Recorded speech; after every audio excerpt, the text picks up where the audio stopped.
This is the 365 Days of Multi-Level Marketing Journey to Freedom podcast with Rome Batchelor, where Rome shares his daily journey from down and out to total financial freedom in 1 year, along with pro tips, tricks, strategies, and tools to help you join in on the journey. Now, here's Rome with today's Journey to Financial Freedom podcast.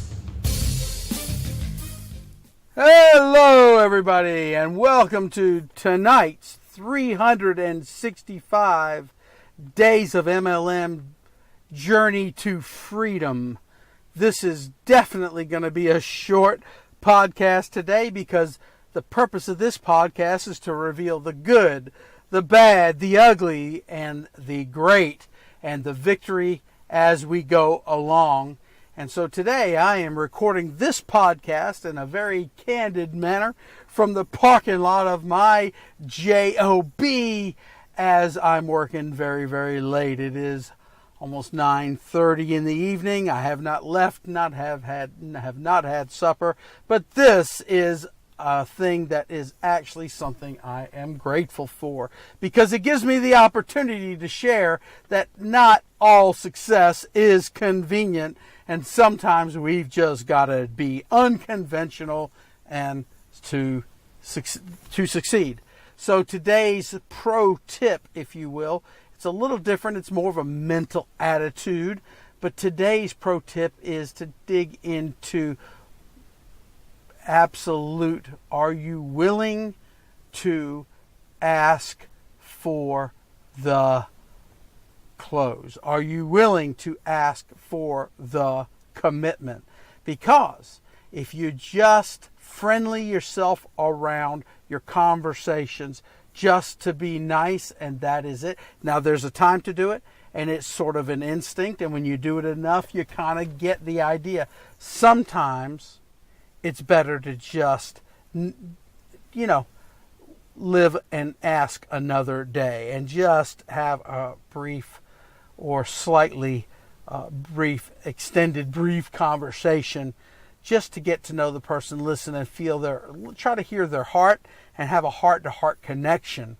And sometimes it's better to do that today and maybe even tomorrow and ask maybe 3 or 4 day opportunities down the road. And maybe that'll let you know that this is somebody you don't need to even pursue it with, because not is it that they want to join you, but do you always want to have them? Are they going to demand more of you than you want to give to them because they're in a situation that they're just not mentally, physically, emotionally, and in any other way socially ready to commit to your business? Now, that doesn't mean that necessarily that the product might also be an alternate way to go, because it may serve them, make a difference in their life, and put a few dollars into your pocket along the way and add volume to your team.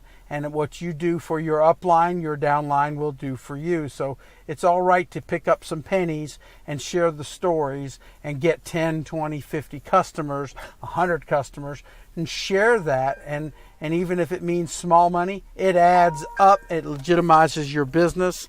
And at the same time, what you do for your upline's volume, your downline will do for you. Yeah, that's my boss calling on the other line, but we're going to ignore him for the moment, right? Because this is a candid podcast. So what else? We're going to talk about asking for the business if the feeling is right. When in doubt, ask. And how do you ask for it? Are you ready to get started? Are you ready to try the product? Are you ready to take the next step? And sometimes there's many ways to ask it. Sometimes just directly, that's the best way. However, because I don't believe in being salesy, I like to ask things in a more human way. And quite often people appreciate that approach. And they can see themselves being human more than they can see themselves being salesy. So it's nothing wrong with erring on the side of salesiness if that's your personality or your history or your taste. However, I like to ask people, is there anything else you need to know? before you take the next step. Because that's not being, are you ready to sign up? Are you ready to join? Are you ready to try the product? Is there anything else you need to know before you can, take the next step? That's a more simple progress, and it's still being direct and not beating around the bush, but is being direct in a more relaxed way. So that's today's pro tip. Ask, but learn how to ask in a way that fits your personality, and at the same time, put yourself in the other person's shoes and determine, are they ready for you? Because it's not just about them being ready for you. It's also, are you ready for them? Because it's a difference between getting somebody in and letting somebody in. So I know I've kind of went in a couple different directions here, especially with the boss calling in the middle of my thoughts. But today, just think about, am I asking for the business? And then think about how you want to ask for the business, preferably in a way that will duplicate, because it's human and not salesy. Because people like to buy, but they don't like to be sold, and most people don't like to sell.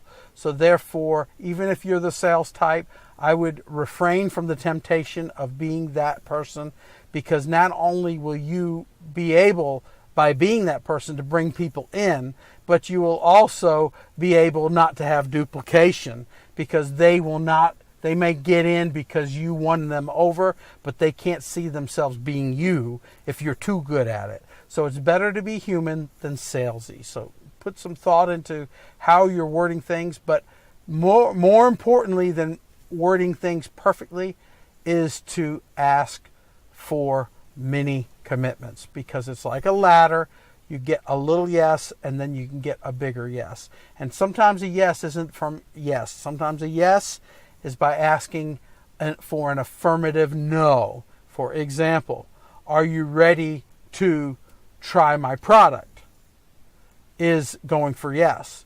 But going for no would be, are you against trying the product? Are you against trying my product? Would you be opposed to going ahead and trying my product? And that is wording things for an affirmative no rather than an affirmative yes, because no can be your best friend. If you learn to go for no in a way that's worded that is affirmative, you'll have a higher percentage of people agreeing to say no in an affirmative way than agreeing to say yes in an affirmative way. That doesn't mean you have to be dogmatic with it, but think about your wording. People would not be opposed to more than they would be agreeable to say yes to. So that is several pro tips today. And with that, because I worked a very long day today, I was able to keep my personal commitment to myself and at least prospect one person today. 365 days of MLM is my journey, and it's about consistent rather than tons, because that's what's going to get us there. So today I made one prospecting call with that special tool that I use, that special system I use to find me good prospects. And this gentleman said yes, he had been involved in network marketing. He seemed to, or still be, and he is an actor, he said, in Canada. Yet at the same time, he said, I would definitely not be opposed to taking a look, because I went for an affirmative no. And I kept the door open for the next contact. I planted the seed that we're going to touch base in a few days. So now there's good ways to talk about that, but we'll talk about that on another podcast so that you can get a commitment to look and more of a solid follow-up. Yet just remember, it's more important to do your approaches in a human way than in a salesy way. So sometimes it's okay to not word things exactly perfect. It's better to get out there and go, because some people are going to say, man, I've been thinking about joining something, and you called me at the right time, and somebody else will get them if you don't call them. So with that, this is Rome Bachelor's 365 days